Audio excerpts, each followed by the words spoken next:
I don't know. That's because the Muhammad Ali Act protects fighters, and TKO needs it to change so they can fuck fighters over. But no one in the UFC's ever made that as a base purse. Conor McGregor? 100 million, but that was against Floyd in a boxing match, okay?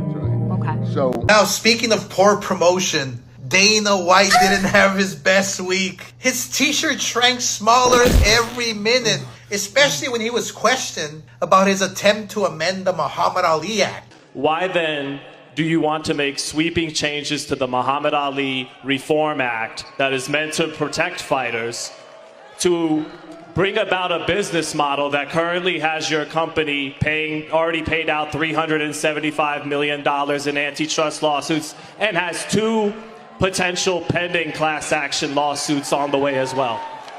well, if you want to talk to me about that, set up an interview. This isn't about me and my business. It's about these 2 guys on Saturday night. My follow-up, Dana.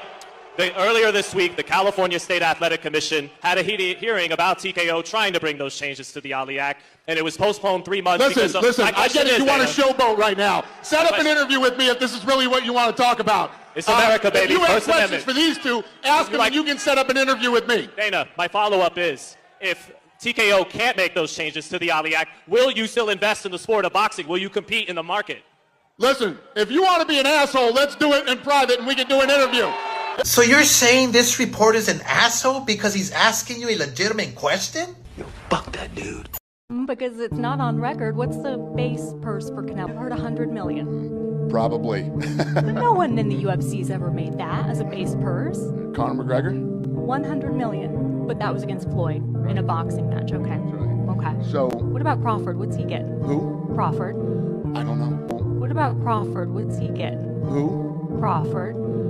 I don't know. That's because the Muhammad Ali Act protects fighters, and TKO needs it to change so they can fuck fighters over. Sorry, Uncle Fester. You can't muzzle the boxing media like you do in the UFC. That's right. And after this debacle, he decided to skip the undercard and shows up in the beginning of the main event where he's just watching the UFC on his phone the entire time.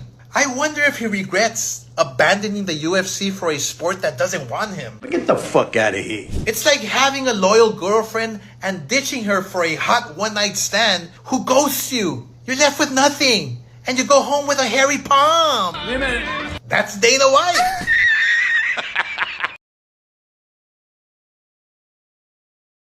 Who cares about the TKO belt? That's why I've never created a Matchroom belt. Who cares about a Matchroom belt? I care about the WBC belt and the WBA and the IBF and the WBA. That's legacy, the Ring magazine. That's what every young fighter should want to try to win. The reality is the governing bodies are extremely important to boxing. Extremely important. WBC are steeped in history when it comes to boxing. The WBC have been instrumental to the rise of the sport. The WBC do incredible work around the world. Sometimes I overgo at the organisations, but look at what they do for boxing. They should be in the ring. The belts should be in the ring. This is for the undisputed championship.